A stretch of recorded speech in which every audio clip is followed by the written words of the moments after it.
Louisiana versus all y'all. Jarrett Roser here today with Mr. Pickem Grissom, the sports guru, Vincent Burks, coach up at Neville High School, who certainly on top of the North Louisiana football scene basketball scene now that you guys are starting off basketball season. Right, And exactly. man, it's an exciting time to be around some North Louisiana football. You over there in the Monroe area, and I posted on Saturday, North Louisiana has 12 high school football teams still alive at a critical time in the year, most easily of any area code in the state.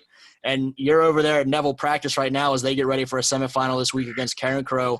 What did you think as you saw some of those scores start to come in? Neville was Thursday night, but a lot of them on Friday night, and saw all that success. Well, you always want to keep an eye on the team that you're possibly going to play. And in our case, it was Karen Crow versus Plaquemine. Because if Plaquemine wins, we get a home game. You know, you always want to play that semifinal game or any game at home. So that's one that we kind of were paying attention to. We had a couple coaches go down there as well to scout that game. So we got a good look at them firsthand to see what we're going to be dealing with. But all the other scores, you know, one of note was the Ruston versus Destrehan score. It seemed like it was going to be scoreless forever. It was 0-0 throughout that whole game. And I don't know if you guys know it, but Destrehan won that game on a scoop and score. So that's a team that I thought could make a run at the title in 5A Ruston. Their schedule was phenomenal. They had two of the best running backs in the state on that team. And it's a tough way to go out. But it was one of those games, like you said, we played on Thursday to avoid the rain. And Ruston chose to play on Friday. And the rain kind of cost them that game. Yeah, Ruston was a team that I thought was in that top like 3, 4, 5 teams in 5A that really had a chance to go win the thing, and ends up losing that game, as you mentioned, on a one-score game on a rainy night. So that was tough for the Bearcats, but that was one of few shortcomings for the 3-1-8 on Friday. They end up, I think, going 12-6, and half of those 6 were against other 3-1-8 teams. So it's kind of somebody's got to lose. There'd been a couple down years in terms of state championships, at least in 2017 and 18. North and Central Louisiana go 0-4 in the Dome, and then last year a little bit of a resurgence with OCS and Oak Grove and Faraday getting on the right side of things, and now obviously this huge contingent. You have Byrd, OCS, and Calvary already punching their tickets to select state championships, and then 9 teams in semifinals. What have you seen kind of generally from some of those programs up there that it seems like it's come back around, that cycle's come back around where North Louisiana is as strong as any other area in the state? Well, yeah, I wouldn't say that there's been a much of a decline in terms of winning the title. Then yes, because you are almost guaranteed 1 or 2 titles back in North Louisiana, in particular the Northeast Louisiana area. You know, every year, but there hasn't been much of a drop-off in terms of, you know, just talent. It's just everyone else is talented as well. That New Orleans area with Carr and Warren Easton and, you know, all the Catholic schools that they have down there, they're going to always be in the running. One thing is we don't even have a select team that's above Division 4. So that opens the door up for the 1s, 2s, and 3s, any area that's not in this area. When I say this area, I mean Northeast Louisiana. Byrd, you know, to be honest with you, Byrd came as a surprise to me this year. I didn't do much following up on Byrd this year, but for them to beat John Curtis and some of the teams that they've beaten is a testament how good they are.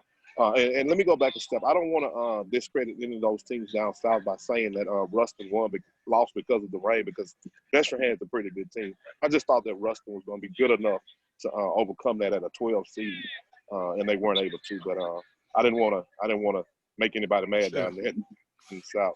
But yeah, we're still there. We're still there in terms of competitiveness and making it to the championship.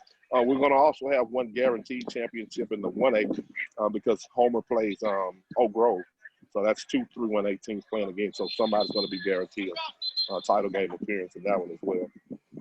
And Oak Grove over on the northeast side of the state, obviously a little bit further out of town from y'all. Coach Dalrymple used to joke about people in Monroe being surprised when we found out that they had a Sonic and a McDonald's and whatnot up there. But that's one that is certainly in that northeast Louisiana area and has a lot of proud tradition and had the great title run last year. And it looks like they're as strong again this year and just kind of rolling through people. And we talk about an OCS team that's those two match up and have had some wars in recent years. But I guess starting kind of with Oak Grove, what have you seen of them if you had a chance to see them in person or heard of just kind of that continued run adding on to what they did last year? Yeah, I've seen them once. They do have some. They have some talent for a 1A school. Last year, they lost the two kids, the two defensive linemen and offensive linemen. They lost those two D1s, but they have another D tackle there that's not as known as those other guys, but he's a pretty good dude to have up front. They have Bud Holloway, who plays safety and wide receiver, who can play anywhere in at any school in the state. He's fast, he's tall, he's athletic. He can do it all. It's a kid that'll probably be under recruited based on where he is. But Oak Grove, I don't want to go into my predictions, but I did have them winning the 1A bracket when it came out. I just don't see a team in 1A that has the size and the speed and the skill that they do on a 1A level. So, Coach Ryan Gregory is doing a good job out there after Big Dalrymple stepped down. He's doing a good job in keeping that community up. Yeah, and again, you have your weekly pick'em, and so folks should definitely check that out in the next couple of days leading into those semifinal matchups. We'll just talk more kind of generally about some of these teams and the success they've had to this point and the intrigue of some of these matchups. We'll have a week to wait before we get to those state championship games where Bird has already punched its ticket. We've mentioned OCS, and OCS has Calvary. So I guess sticking with some of the small schools before we work our way up through some of the other semifinals, that OCS and Calvary game is not on the docket for this week, but man, it's going to be one that's really exciting in Natchitoches in a week and a half, and a rematch of last year, a playoff game that left a lot of people walking away with some jaws dropped as they put a ton of points on the board. Right, absolutely, man, and I'm glad they're gonna give me an extra week to make that prediction because right now I wouldn't know who to go with on that one. I haven't seen Calvary in person. I've heard a lot about them, but I haven't seen them in person. But I have seen OCS, and OCS is just OCS. They don't wow you when you look at them across the board. They're not phenomenal. They don't have phenomenal athletes, but they're well coached and they never beat themselves. So they're gonna always be in the ball game, and they have one of the state's best quarterbacks in Hunter Herring. So. He's good enough to keep him in any football game. But on that one right now, I can't call it. Moving up to 2A, there's three teams that folks are really familiar with come state championship time. In Mangham will be playing Kinder, and Manny is the top seed. But one in another team kind of the outskirts of y'all's area that folks are not going to be as familiar with, General Trass, the old Lake Providence, has made a run to a semifinal and gets a chance to play Manny for an opportunity to go to a state championship game. For folks outside of Northeast Louisiana, again, not as familiar with the program, but just kind of speak to how impressive that has been to see what Coach Toriano Wells and those guys have done up there and get a program that was a winless team not that long ago, now playing in a state semifinal. Well, Jared, a lot of people don't know this, but I was actually born and raised in Lake Providence. I moved to Monroe my 9th grade year, and then, I graduated from Neville. But my days in Lake Providence was all basketball, coming up under Joel Hawkins at the time, who won a state championship in '85. Football was an afterthought or not a thought, if you ask. I mean, if you want to be honest about it. So I had to do my research. I actually went to that game Friday when they played St. Helena. I took the trip over to Lake Providence to watch them play, and there everything is advertised. There's no fluke. They had three guys well over 100 yards. I think they rushed for 450 yards combined, all three of them. The quarterback and two running backs went over 140 yards apiece. So but as I was saying, I did my homework, and I was speaking with Glenn Dixon, who does the PA announcing over there. And the last time that the Panthers made this run was 1963, and that was before integration. So it's what is that, 57 years? If my math serves me right. So that's a long time.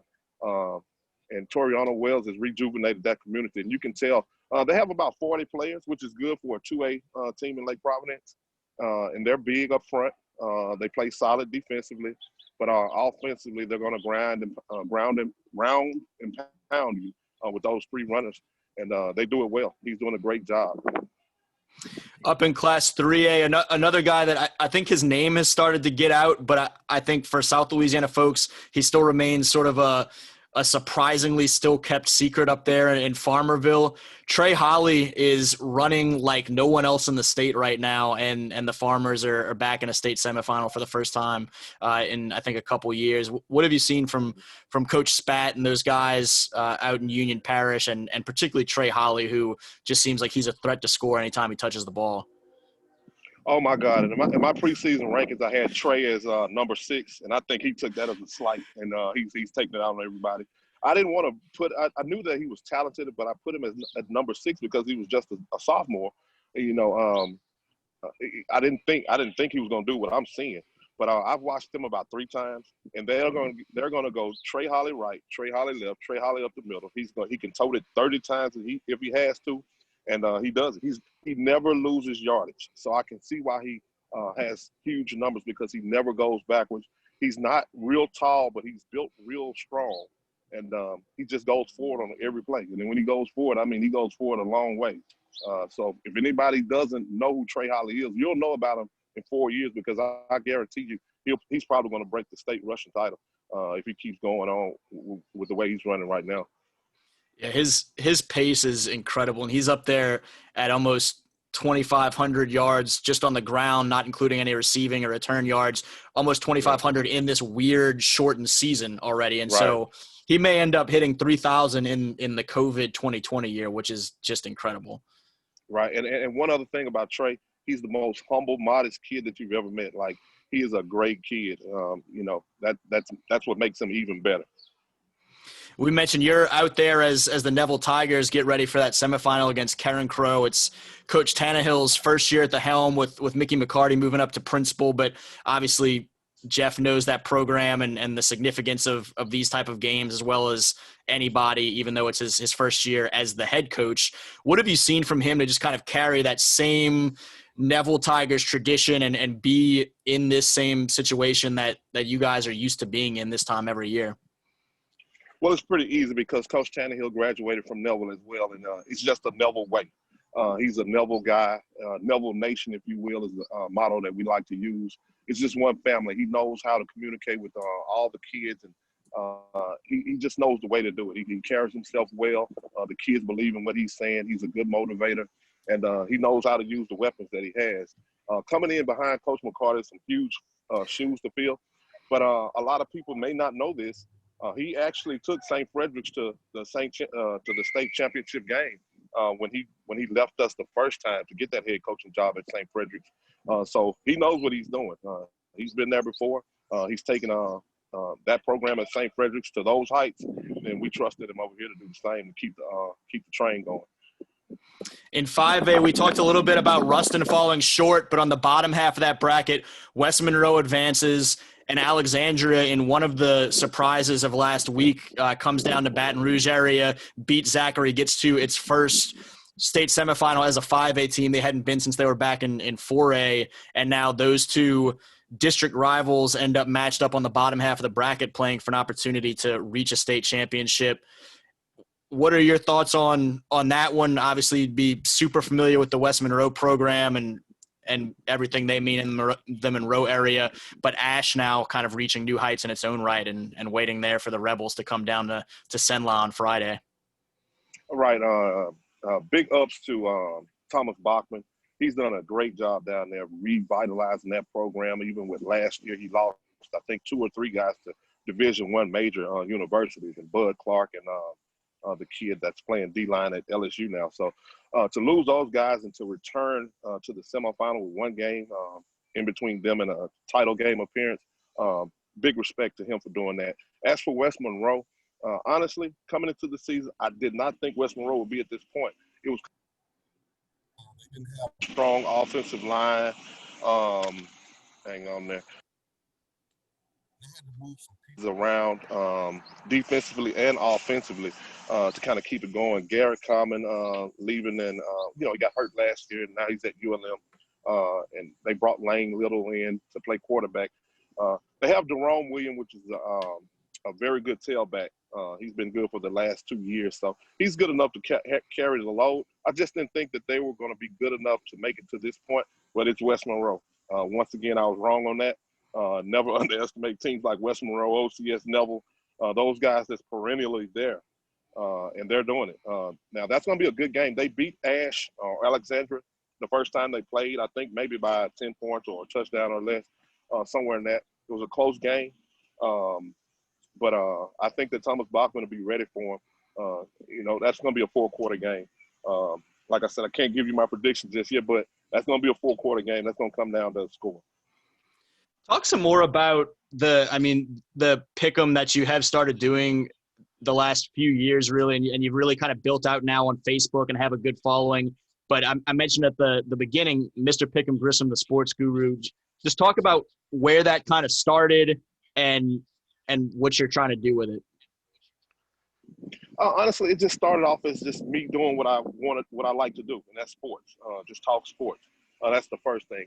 But then secondly, there was a time where, and I don't want to shade our newspaper department down here, but there was a time where I thought that the sports department, or in particular the press department, had taken a decline in in dealing with these kids personally, individually. And me coaching football for a while here at Neville, and I'm still coaching basketball right now, but it's a way of also giving these kids some exposure that they may not ever have gotten. So, I just like to give them a little token of appreciation for being good students. And it just kind of blossomed from that point. I did something I guess a lot of people like, and a lot of people are interested in, and they may feel the same sentiments as I did. I just went out there and did it. And, once I found out that the people liked it, it just kind of caught on, and I kept doing it. Where's the Grissom name come from? Okay. He's probably laughing right now once he sees this, because he always says that I stole that name, and technically I did. There was a guy that worked with us, and we did these weekly pick sheets where you pick the games, and that was his name that he wrote on the sheet, Pickem Grissom. So he won a lot, and then once I started winning, I told him, I said, I'm going to take your name. I'm the new Pickem Grissom. So it's just kind of a catchy name, really. That's all it is. Nice. And my friend tells me now that I stole it like McDonald's, like Ray Kroc stole McDonald's. Hey, man, well, that's what it takes sometimes, man. You take kind of take the invention and take it on to the next level and bring it to the masses and perfect that and fine tune that machine. Yeah, hopefully. I hope it's just a catchy name. I hope people like it. I may switch it and go to something else different later on, but right now it's kind of catchy. Yeah, well, shoot, you seem like you've picked up some momentum with not only the picks, but some of the clips and stuff like that, and just general conversation about some of the top teams to come through and all those things. So I think everything you were kind of talking about trying to get in terms of that personability and that conversation and the attention, I think is certainly working out well. I was excited to see the video last week when you were talking about the select semis and the non-select quarters, and certainly looking forward to this week's video as well. Right, and you guys can find that on the Neville Tiger Network. I've actually been doing that all year. I just added that clip to my page recently because we were doing it on our Neville Tiger Network as well. You can find it there. We're also going to do player interviews. Moving forward, we'll do player interviews with basketball and football, things like that you'll be able to find. And I'll add those to my page as well, on my Twitter page, which is Pickem Grissom, and my Facebook page, Mr. Pickem Grissom. Good deal, man. I so appreciate it's expanding. Yeah, I appreciate you taking a few minutes to chat. I know it's busy times with the sports overlapping and getting ready for a football playoff game, a little road trip down to Lafayette on Friday. Right. I'm looking forward to it. Good deal. Hopefully I'll have something to talk about next week with Neville. There you Hopefully go. we can keep this thing going. I may see y'all out there. I'm still trying to figure out where I am on Friday, but that's certainly one of the ones up at the top of the list. Okay. All right. Well, I hope you're there too if you are. we'll link up. There you go. Again, he's Vincent Burks, assistant coach up at Neville High School, and has his Mr. Pickem Grissom, the sports guru pages going, picking some of the top games in Northeast Louisiana. So make sure you check him out on Facebook and Twitter, as he mentioned, and on the Neville Network. All right. Thanks, Jarrett. We'll do it again. You got it, man. And for Louisiana versus all y'all, Jarrett Roser.